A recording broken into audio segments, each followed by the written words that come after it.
తాకట్లో ఉన్న మీ బంగారాన్ని విడిపించి ఆ రోజు ఆన్లైన్ రేటుకి కొంటాం. Sharma gold company.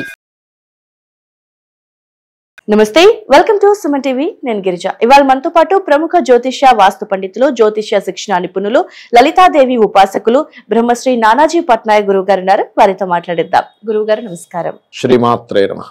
గురుగారు, మనకి మకర సంక్రమణం అంటే సంక్రాంతి పండగ తర్వాత వస్తున్నటువంటి మొదటి సంకష్టహర చతుర్దశి. సో మరి ఈ సంకష్టహర చతుర్దశి రోజు వినాయకుడిని ఏ విధంగా పూజిస్తే మనకున్న ఆటంకాలు కానివ్వండి, చదువుల్లో కానీ లేదంటే ఇళ్లల్లో కానీ, సో వివిధ రకాలైనటువంటి సంకటాలన్నీ తొలగిపోవటానికి వినాయకుడిని ఏ విధంగా ఆరాధన చేస్తే మంచిది అంటారు? మంచిదమ్మా. ఫస్ట్ ఆఫ్ ఆల్ ఏంటంటే మనకి ఒక్కొక్క స్టేజ్ బట్టి ఒక్కొక్క ఆటంకం ఏర్పడుతుంది. అంటే చిన్నప్పుడు కొన్ని ఆటంకాలు ఉంటాయి. చిన్నప్పుడు ఫైనాన్షియల్ ప్రాబ్లమ్స్ ఏ ఉండవు చిన్నపిల్లలకి, పెద్ద అయిన తర్వాత ఫైనాన్షియల్ ప్రాబ్లమ్స్ ఉంటాయి. అలా ఒక్కొక్క స్టేజ్లో ఒక్కొక్క ఆటంకాలు ఏర్పడుతుంది. దీనికి శాస్త్రంలో కేతువు ముఖ్యంగా మనకి ఏదైనా ఆటంకం కలగాలి అంటే కేతు గ్రహము లేదా 3వ అధిపతి లేదా 6వ అధిపతి ఇట్లా కొన్ని కాంబినేషన్స్ చెప్పారు. లేదా శనికేతు కాంబినేషన్, శుక్రకేతు కాంబినేషన్, ఇట్లా ఒక్కొక్క దాన్ని బట్టి అసలు ఈ ఆటంకం అనేది ఎందుకు ఏర్పడుతుంది అంటే పూర్వజన్మలో చేసుకున్నటువంటి కర్మ ఆధారంగా ఈ ఆటంకం నీకు ఏర్పడుతుంది. మొట్టమొదటిగా అర్థం చేసుకోవాలి. ఆ కర్మ నువ్వు ఎవరినో ఇబ్బంది పెట్టావు అంటే వేరే వాళ్ళు ఎదుగుతుంటే నువ్వు ఆపావు. ఇప్పుడు ఇవాళ రేపు చూడండి, మన ఆఫీసుల్లోని కానీ ఎక్కడైనా కానీ ఒక షాప్ నడుస్తుందంటే పక్క షాపు వాడు షాప్ ఇలా డౌన్ అయిపోవాలని ఆలోచిస్తూ నువ్వేదో తాత్కాలికంగా అప్పుడు ఏదో చేస్తావేమో, కానీ అది తర్వాత నీ ఒక్కడితో ఆగదు. అది నీ ఎంతసేపు నువ్వే అనుభవిస్తావు అనుకుంటే తప్పు.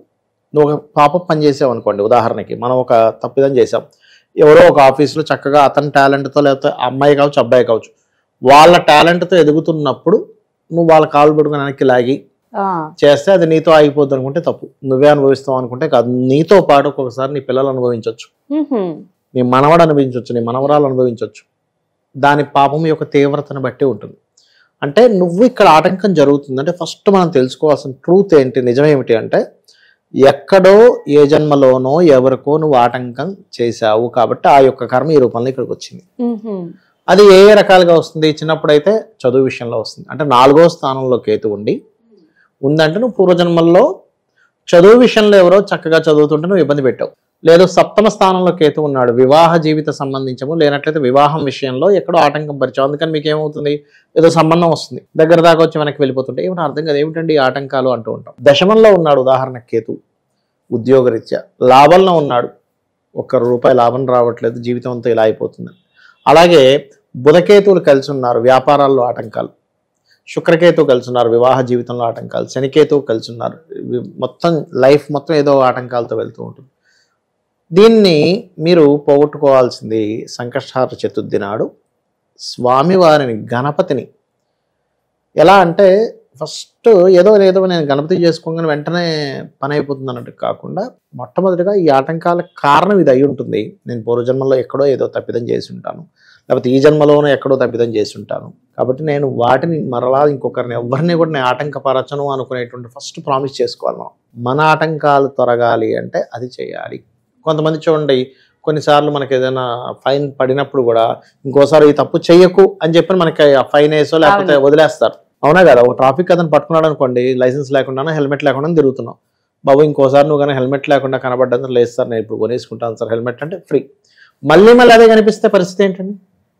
అప్పుడు వదిలిపెట్టడం అనేది ఉండదు. అలాగే మనం చేస్తున్న మిస్టేక్ ఏంటంటే, సరే ఈసారి గణపతికి చేసేసుకున్నాము అయిపోయింది, మళ్ళీ ఫ్రెష్ తప్పులు. అంటే ఎవడో ఏదో అవుతుంటే వాడికి ఏదో ఆటంకపడడం.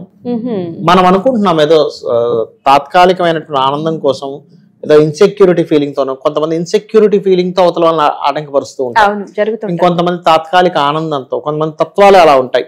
అది మారనంతసేపు, first time second time excuse అనేది ఉంటుంది, కానీ మారనంతసేపు మీరు అదే తప్పులు చేసుకుంటూ ఉంటే మీరు ఎన్ని సంకష్టహార చతుర్థులు చేసినా పనికి రాదు అని చెప్తాను నేను.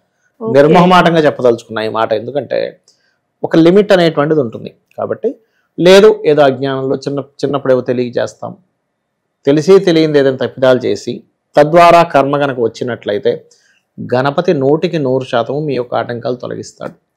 గణపతి ఆరాధన చేస్తే ఆనందంగా ఉంటాడట మనిషి. ఆనందాన్ని ఇచ్చేవాడు గణపతి, నిత్యం ఆనందాన్ని మనం ఖచ్చితంగా పొందుతాం. అయితే గణపతికి గరికతో పూజ చేయాలి అని శాస్త్రం. గరికతో పూజ చేస్తూ గణపతికి తర్పణ ప్రియుడు అనేటువంటిది ఉంది. తర్పణం అంటే చాలా ఇష్టం గణపతికి. అందుకని చిన్న పసుపు కొమ్ము కానీ లేకపోతే ఒక చిన్న గణపతి ఏదైతే ఉంటుందో ప్రతిమ లాంటిది పెట్టుకొని కానీ, ఎవరికైనా చూడండి గురుబలం కూడా కావాలి, నాకేంటో దైవానుగ్రహం సరిగ్గా లేదని అనిపిస్తుంది అని కొంతమంది బాధపడుతుంటారు. అలాంటి వారు గంధపు నీటితో గనక ఓం గం గణాధిపతే నమః అనుకుంటూ గనక అభిషేకం చేసినట్లయితే వారికి గురుబలము పెరుగుతుంది. గణపతి ద్వారా ఈ ఆటంకాలు ఏవైతే పడుతున్నామో గణపతి అనుగ్రహం ద్వారా ఆటంకాలు తొలగిపోతాయి. మరి కొంతమంది ఈ గరికని నీళ్ళలో పోసా గరిక నీటితో కూడా అభిషేకం చేస్తారు. అది కూడా చాలా మంచి పద్ధతి. కొన్ని మొండిగా ఉన్నాయి కొన్ని సమస్యలు, అలాంటప్పుడు ఒక్కొక్క గణపతి నామం తలుచుకుంటూ ఎర్రటి పుష్పాలతో గణపతిని చేయాలి. అయితే ఇక్కడ ఒకటి ఏంటంటే, మీరు పూజ చేస్తున్నంతసేపు కూడా గణపతి అక్కడ ఉన్నాడనే స్పృహలో ఉండాలి. గణపతి అక్కడ ఉన్నాడు, బొమ్మ కాదు అక్కడ ఉన్నది, గణపతి అక్కడ ఉన్నాడు.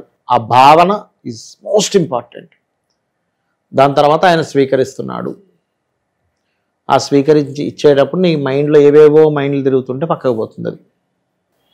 కాబట్టి అలా గనక చెయ్యగలుగుతూ, రెండవది చాలామంది అంటుంటారు, ఏమండి కుడుములు పెట్టాలంటారు, ఉండ్రాలు పెట్టాలంటారు, ఇవన్నీ పెడితేనే గణపతి సంతృప్తి చెందుతాడా అంటే నేను ఒకటే చెప్తాను. ఇప్పుడు మీ పిల్లవాడికి మీరు ఇది పెట్టొచ్చా లేదా అంటే, నేను అనేది ఏంటంటే ఇది ఈ ఫుడ్ పెట్టాలా వద్దా, లేకపోతే ఈ ఐటెం ఇంత మంచి ఐటెం పెట్టాలా వద్దా అని ఆలోచించి పెడుతున్నారా? ఎంతసేపు మీ ఆనందంతో పిల్లవాడికి పెట్టాలనే భావంతో పెడుతున్నారు, అమ్మాయి కావచ్చు అబ్బాయి కావచ్చు. ఇప్పుడు ఎంతసేపు ఏంటంటే మనం పెడుతూ సంతృప్తిగా ఆనందంగా చేయాలి. ఉట్టి కొడుములు పెడితే సరిపోద్ది అనుకుంటా, ఉట్టి ఉండ్రాలు పెడితే సరిపోద్ది అనుకుంటా. బావ ఏం అక్కర్లేదండి, భగవంతుడు ఒక బెల్లం ముక్క పెట్టినా చాలండి అని మీ పిల్లవాడికి మీరు ఏమైనా బెల్లం ముక్క పెట్టగలరా?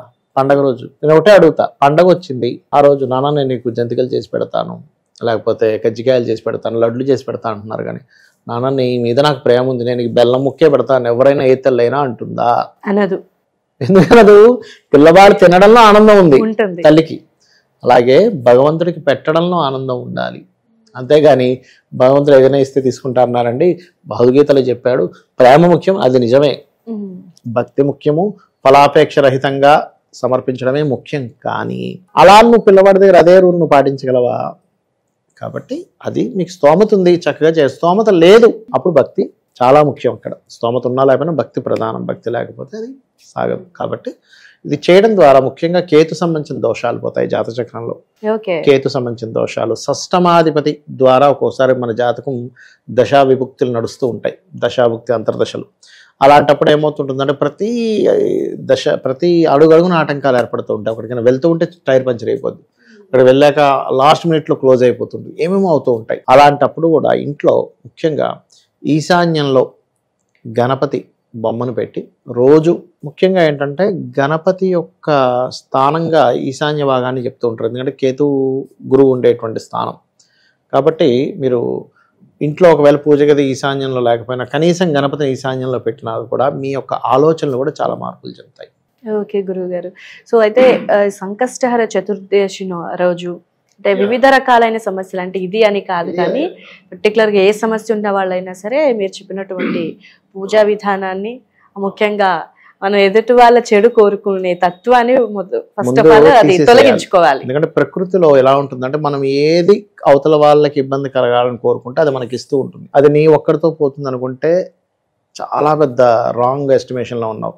తర్వాత తరాలు కూడా కనెక్ట్ అవుతుంది. ఓకే గురుగారు, నిజంగా మనకి మకర సంక్రమణం తర్వాత వస్తున్నటువంటి మొదటి సంకష్టహర చతుర్థి, సో సంకటాలన్నీ కూడా తొలగిపోయే విధంగా చాలా చక్కటి విధానం గురించి అండ్ అలాగే మంచి పరిహారాన్ని కూడా తెలియజేశారు గురువుగారు. ధన్యవాదాలు. శ్రీమాత్రే నమః.